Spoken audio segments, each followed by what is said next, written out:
Good evening students, welcome to Germany classes. मैं अभिषेक भारद्वाज आपका स्वागत करता हूं हमारी फिजिक्स की फर्स्ट सेम की सीरीज में, जहां पर मैं आपको कौन सा चैप्टर पढ़ा रहा था। आपका यूनिट 2 का चैप्टर नंबर 3 वेक्टर इंटीग्रेशन पढ़ा रहा था। इसमें मैंने आपको कर्व्स के बारे में बता दिया था। दो टाइप के कर्व्स बताए थे, एक ओपन कर्व और एक क्लोज्ड कर्व। फिर मैंने आपको क्या पढ़ाया था, लाइन इंटीग्रेशन पढ़ाया था, लाइन इंटीग्रल पढ़ाया था, जहां पे हम ओपन कर्व की हेल्प से क्या करते हैं, इंटीग्रल करते हैं। ठीक है, किसी भी कर्व का किसी लाइन का इंटीग्रेशन करना लाइन इंटीग्रेशन कहलाता है। आज हम सेकंड पार्ट पे आएंगे जिसका नाम है सरफेस इंटीग्रल। क्या है सरफेस इंटीग्रल? यानी जब भी हम इंटीग्रेशन करें अलोंग किसी सरफेस पे, सरफेस कैसी होगी? अब सरफेस कब बनती है? जब आपका जो रीजन हो कैसा हो, वो क्लोज्ड हो। यानी अब जो हम कर्व लेंगे वो एक क्लोज्ड कर्व लेंगे और उस पे इंटीग्रेशन निकालेंगे। ठीक है बच्चों, सो एनी इंटीग्रल, ठीक है, कोई भी इंटीग्रल विच इज ऑब्टेन्ड, ठीक है, ओवर द सरफेस, कोई भी इंटीग्रेशन जो हमें मिलता है किसी भी सरफेस से, उसी को हम क्या बोल देते हैं, सरफेस इंटीग्रल। अब क्वेश्चन आएगा कि इसे हम रिप्रेजेंट कैसे करें। ठीक है, तो इसे रिप्रेजेंट कैसे कर सकते हैं? अगर मेरे पास मेरा f जो है वो वेक्टर फंक्शन है, तो मैं लेट कर लूंगा क्या कि मेरे पास ये एक सरफेस है, ठीक है, और ये इसका ds एरिया है, तो इससे बच्चों n एक नॉर्मल वेक्टर भी जा रहा होगा। ठीक है, सो ds ये कोई मेरी एक एलिमेंट्री सरफेस एरिया है, और ds जो होगा वो मेरा n कैप ds के बराबर होगा। ठीक है, जहां पे आपका n कैप क्या है, n कैप आपका आउटवर्ड एक यूनिट वेक्टर है जो कि आउटवर्ड डायरेक्शन में है। ठीक है, आउटवर्ड ड्रॉन यूनिट, ठीक है, vector at any point on the surface ds, किसी भी पॉइंट पर ds सरफेस पे। तो जो आपका सरफेस इंटीग्रल है उसे आप किस तरीके से करवा सकते हैं, डबल इंटीग्रेशन का साइन लगाएंगे। यहाँ पे सरफेस के लिए किस तरीके से लगेगा, डबल इंटीग्रेशन का साइन लगेगा। ठीक है, f डॉट ds, और ds किसके इक्वल है, n कैप डॉट ds के। इसी को हम क्या बोलते हैं, इसी को हम सरफेस इंटीग्रल बोलते हैं, या फिर हम इसी को बोल देते हैं flux of f over s। इस f जो आपका फंक्शन गिवन है इसकी फ्लक्स s के ऊपर, इसी को हम बोल देते हैं। ठीक है बच्चों, अब सबसे ज्यादा जो प्रॉब्लम आती है वो आती है n कैप सॉल्व करने में और ds सॉल्व करने में। ठीक है, अब मैं आपको बताता हूं कि n कैप किस तरीके से आप सॉल्व कर सकते हो, ds किस तरीके से आप सॉल्व कर सकते हो। ठीक है, पहले तो आप इसका स्क्रीनशॉट लो, फिर मैं आगे बढ़ूंगा। ठीक है, अब देखो जो आप n कैप निकालोगे, स्क्रीनशॉट ले लिया ना। अब जो आप n कैप निकालोगे,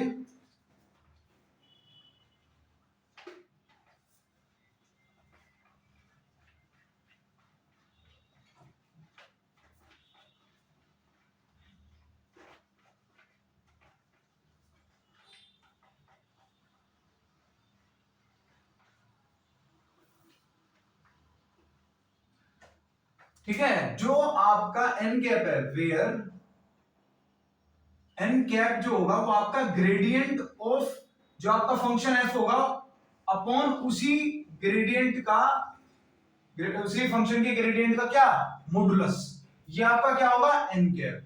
ठीक है बच्चों, अब जो मेन प्रॉब्लम आएगी वो आपकी किस में आएगी, वो आपको सॉल्व करने में आएगी कि आपका ds क्या होता है।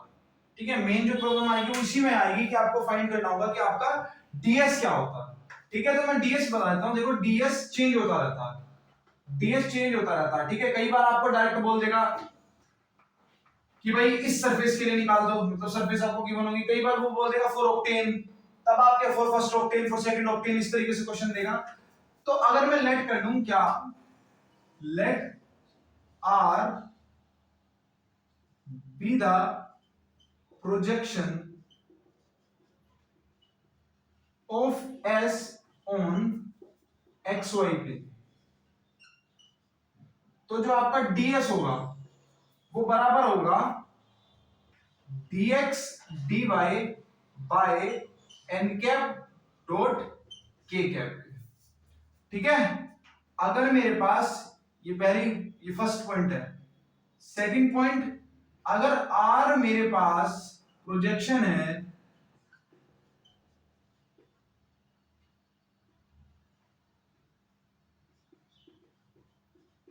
s का yz प्लेन पे, तो जो मेरी ds है, ds की वैल्यू मेरी क्या हो जाएगी, dy dz upon n cap dot i cap. ठीक है, अगर r जो है मेरा प्रोजेक्शन है s का ऑन zx प्लेन या फिर xz प्लेन, कुछ भी आप बुला सकते हो। ठीक है,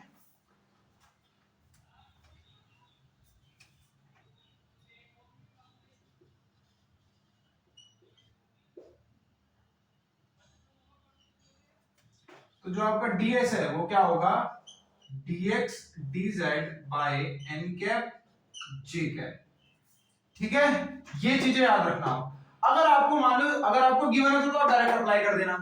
अगर आपसे ऐसा बोला था, कई बार आपसे क्वेश्चन बोल देगा कि for first octane, for second octane, अगर आपसे बोला जाए कि फॉर फर्स्ट ऑक्टेन, तो आपको तब भी क्या लगाना है, फॉर एक्स वाई प्लेन लगाना है। और अगर आपके पास गिवन नहीं है, अगर उन्होंने आपको गिवन नहीं दिया है कि कौन सा प्लेन, जस्ट क्वेश्चन दे दिया है, तब भी आप एक्स वाई प्लेन के लिए यूज करेंगे। ठीक है, तो इस तरीके से मान लें कि ये हमारा मेन प्लेन है। ठीक है, अगर आपको कुछ भी गिवन नहीं है तब आप एक्स वाई प्लेन की तरफ ही चलेंगे। ठीक है, आई होप आपको समझ में आया होगा। अब आप समझ चुके हैं पूरा कंप्लीटली। अब इसे आप फटाफट इसका स्क्रीनशॉट लें, फिर मैं आपको एक क्वेश्चन करके दिखाता हूं कि किस तरीके से सरफेस इंटीग्रेशन होगा, किस तरीके से हम सरफेस इंटीग्रल निकालेंगे अगर आपको क्वेश्चन गिवन होगा। ठीक है, इसका स्क्रीनशॉट लो।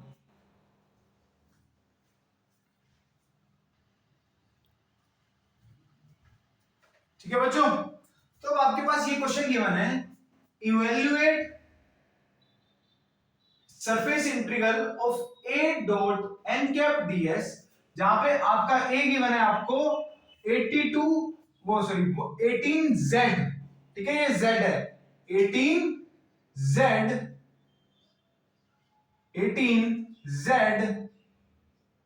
12j cap plus 3y k cap. और आपका जो s है वो पार्ट है इस प्लेन का, किस प्लेन का, 2x 3y plus 6z plus equals to 12 का। ठीक है, और आपका कहां पर गिवन है, फर्स्ट ऑक्टेंट में गिवन है। अगर आपको इस तरीके से दिया है फर्स्ट ऑक्टेंट, तो हमें आपको कौन सा वाला प्लेन के लिए करना है, for r let r be the projection of s on xy plane, तो आपका ds क्या हो जाएगा, dx dy by n cap k cap. ठीक है, तो आपको ds तो आपको पता लग गया। नेक्स्ट आपको क्या चाहिए, आपका n कैप। अच्छा, उससे पहले हमारे पास फंक्शन भी तो चाहिए ना, तो हम क्या लेट कर लेंगे, हम क्या लेट कर लेंगे, हम अपनी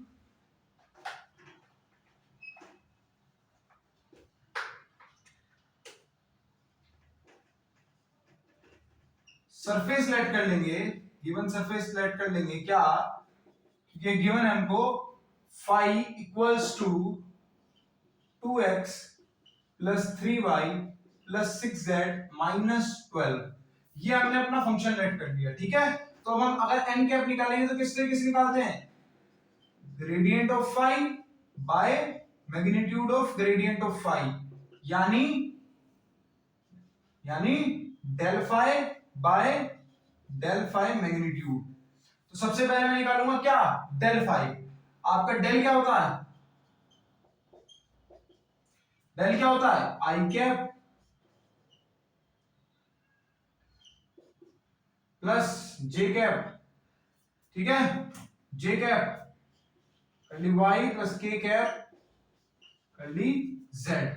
ठीक है, तो आपका डेल फाई क्या निकल के आ जाएगा, यहां पर क्या हो जाएगा, अगर मैं डेल फाई निकालूंगा तो यहां फाई आ जाएगा, इधर भी फाई इधर भी फाई। ये मैं आपको पिछले चैप्टर में करवा ही चुका हूं, ग्रेडियंट डाइवर्जेंस और कर्ल में। ठीक है, उस चैप्टर में मैं आपको बता चुका हूं कि किस तरीके से हम इसको सॉल्व करेंगे। ठीक है, अब आगे बढ़ते हैं फटाफट से, पहले आप इसका स्क्रीनशॉट लो, फिर मैं आगे चलता हूं इस क्वेश्चन में। चले आगे। ठीक है, तो अब मैं यहीं के ही कर देता हूं। ठीक है बच्चों, आप फटाफट से नोट करते रहना बस।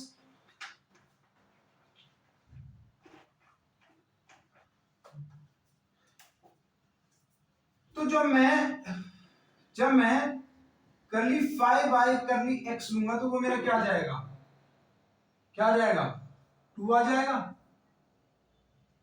आ जाएगा 2, बिल्कुल आ जाएगा। जब मैं करली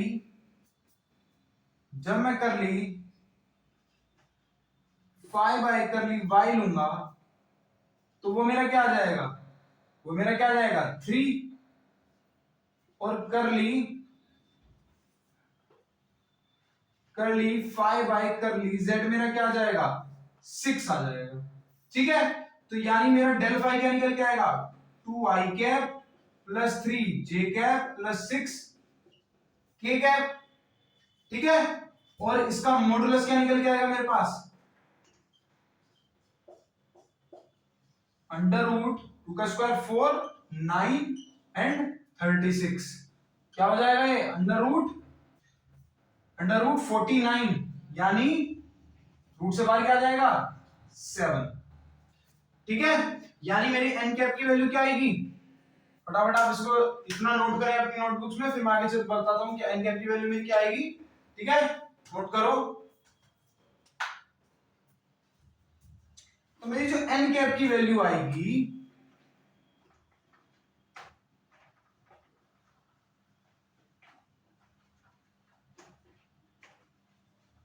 तो जो मेरी एन कैप की वैल्यू आएगी वो आएगी क्या मेरी 2i cap plus 3j cap plus 6k cap by 7। तो अब मेरे पास क्या आ गया है, मेरे पास क्या आ गया है एन कैप। अब मुझे क्या निकालना है, ds निकालना है। ठीक है, तो पहले मैं क्या निकालता हूं, पहले मैं एन कैप डॉट के कैप निकालता हूं। तो जब मैं इसके साथ इसकी मल्टीप्लाई करूंगा तो मेरे पास वो क्या निकल के आएगा भाई, के कैप डॉट के कैप 1 हो जाएगा, बाकी तो 0 हो जाएंगे, यानी 6/7 निकल के आएगा ये मेरे पास।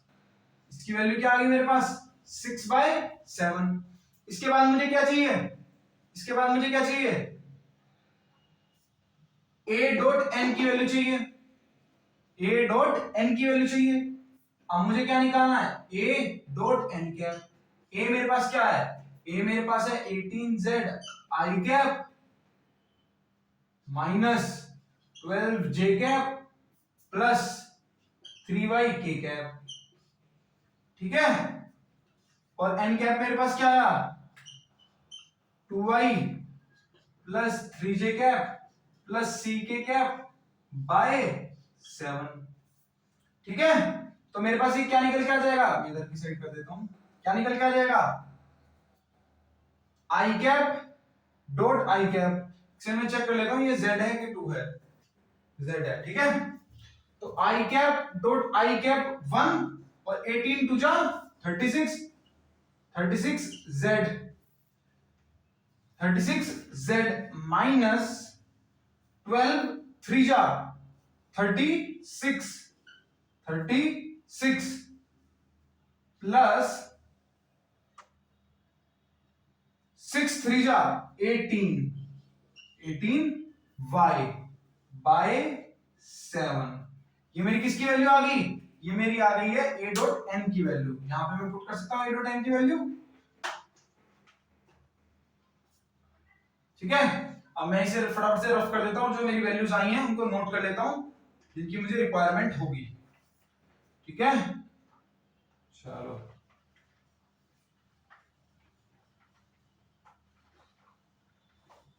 तो भाई मेरी a cap dot n cap की value, a vector a dot n cap की वैल्यू क्या आई है 36z minus 36 plus 18y bye 7।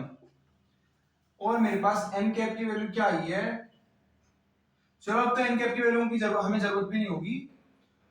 ठीक है, मेरे पास n cap dot k cap की वैल्यू क्या आई है 6/7। चलो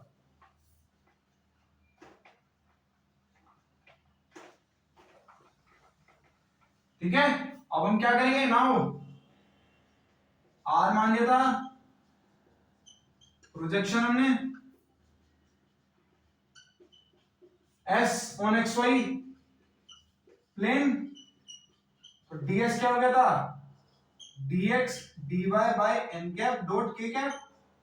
तो जब मैं ये निकालूंगा integral of a dot N cap ds equals to, ये मेरा किस तरीके से खुलेगा, r a की वैल्यू क्या है, a डॉट n की वैल्यू क्या है 36, z minus 36 plus 18 y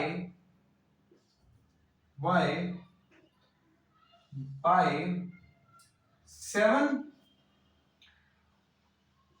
dx dy by n dot k की वैल्यू मेरे पास क्या है 6/7, तो 6 इंटू 7 हो जाएगा ये, और यहाँ क्या हो जाएगा 7 से 7 कैंसिल आउट हो जाएगा, यानी double integration of a dot n cap ds की वैल्यू मेरे पास क्या है r 36z minus 36 plus 18y dx dy by 6। ठीक है बच्चों, इसका स्क्रीनशॉट लो, फिर मैं आगे बढ़ता हूं।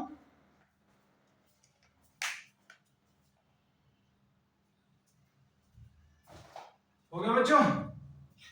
अब देखो, अब हमारा जो इंटीग्रेशन आ रहा है वो या तो dx के रिस्पेक्ट में आ रहा है या dy के रिस्पेक्ट में आ रहा है, यानी हमको ये z नहीं चाहिए, तो हम z की वैल्यू को x और y में किस तरीके से कन्वर्ट कर सकते हैं, हमारे इस प्लेन की हेल्प से।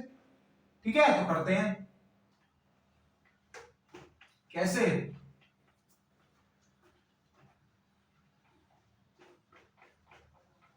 कैसे करेंगे भाई, हमारे पास क्या गिवन है 2x plus 3y plus 6z equals to 12, तो यहां से 6z की वैल्यू क्या आ जाएगी 12 माइनस 2x माइनस 3y, है ना, और z की वैल्यू क्या आ जाएगी bye 6।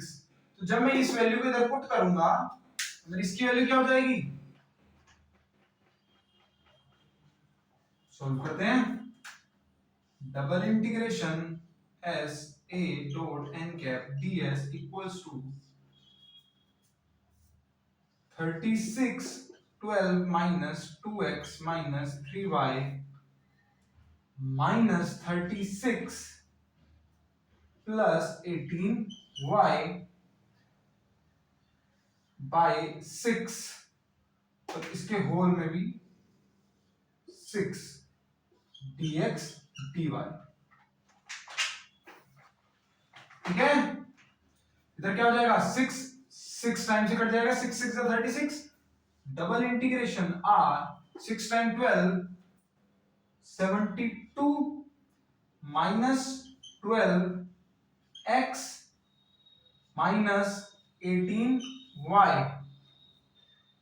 Minus 36 plus 18y by 6 dx dy। ठीक है, अब 72 में से 36 गया, कितने बचे 36 ही बचेंगे। ठीक है, तो क्या, और पॉजिटिव 36 बचेंगे क्योंकि पॉजिटिव का साइन बड़ा है, तो मैं इधर डायरेक्ट 36 लिख देता हूं और इधर ये 36 को हटा देता हूं, और ये plus 18y minus 18y cancel out हो जाएंगे, तो आपका जो मटेरियल बचेगा इसमें वो सिर्फ इतना बचेगा। ठीक है, बाय 6 dx dy। अब इसमें मेन क्या हो जाता है इंटीग्रेशन में, लिमिट पुट करना। ठीक है, आप इसका स्क्रीनशॉट लो, मैं फिर आपको बताऊंगा कि लिमिट पुट करके इसको आगे कैसे बढ़ाएंगे। ठीक है,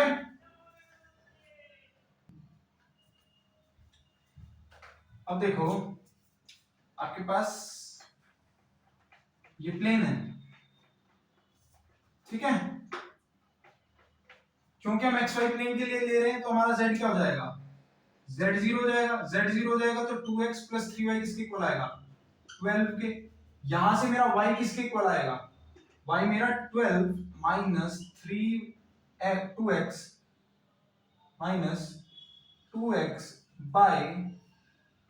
बाय 3 आ जाएगा। ठीक है, तो मैं जब मैं x की वैल्यू 0 पुट करूंगा, ठीक है, x की एक तो 0 2 कहां आ जाएगी, अगर मैं y 0 पुट कर दूंगा तो x 6 तक आ जाएगी, और y 0 और जो इसकी हाईएस्ट लिमिट है y की वो यही होगी। ठीक है भाई, y 0 पुट करूंगा तो x की वैल्यू क्या आ जाएगी 6 आ जाएगी, तो 0 to 6 हो जाएगी, और y की 0 to यही वैल्यू। ठीक है, तो इसका इंटीग्रेशन किस तरीके से होगा, ठीक है, आई होप आपको समझ में आ गया होगा, इसको इसलिए मैं रफ कर रहा हूं, ठीक है। खाली मुझे बताना था कि किस तरीके से हम लिमिट पुट करेंगे। तो ये किस तरीके से होगा, S A dot N cap D S 0 to 6 0 to 12 minus 2x by 3 36 minus 12x by 6 dx and dy।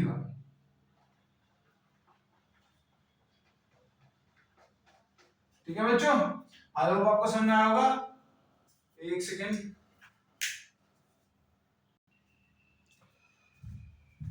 ठीक है बच्चों। तो पहले क्या होगा कि भाई ये आपका x equals to 0 to y equals to 0, ठीक है, और ये dy dx ठीक है।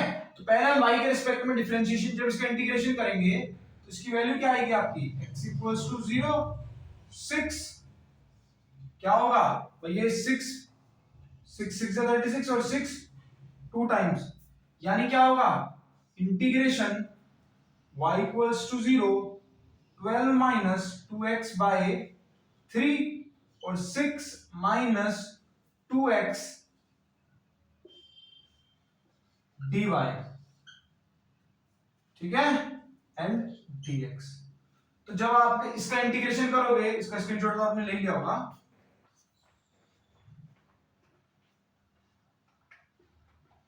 ठीक है।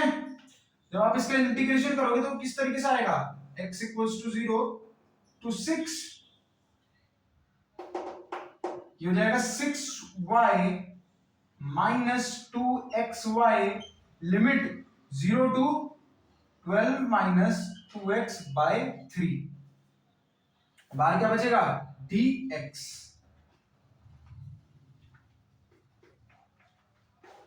ठीक है। अब मैं इस लिमिट्स को पुट करूंगा तो क्या हो जाएगा, x इक्वल्स टू 0 टू 6, ठीक है, x इक्वल्स टू 0 टू 6। अब क्या होगा यहाँ पर, पहले मैं क्या पुट करूंगा, y को अगर 0 इधर पुट करूंगा और इधर भी पुट करूंगा तो 0 तो पूरा 0 ही रहेगा, तो खाली मैं ये वाली लिमिट पुट करूंगा, ठीक है। यानी 6 into 12 minus 2x by 3 minus 2x 12 minus 2x by 3 और साथ में dx, यानी x equals to 0 to 6, और ये क्या हो जाएगा 3 times 2 3 to 6 यानी 24।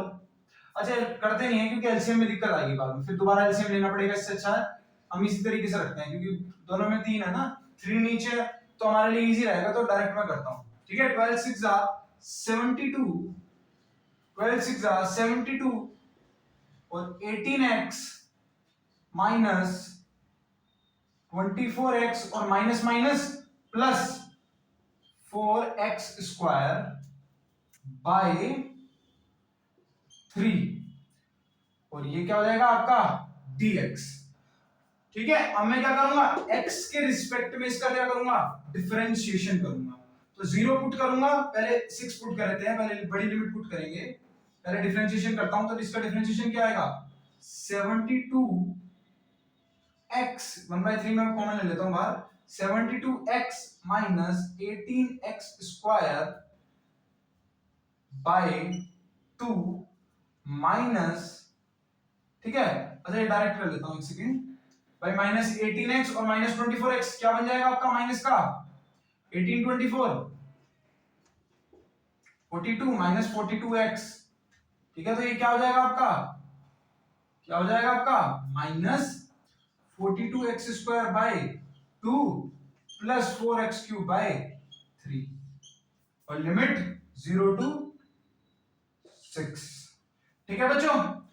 इसे आप सोल्व कर लेना, आपका रिजल्ट आ जाएगा, क्योंकि अब तो बहुत इजी बच गया है, बस आपको लिमिट पुट करनी है और आंसर निकालना है।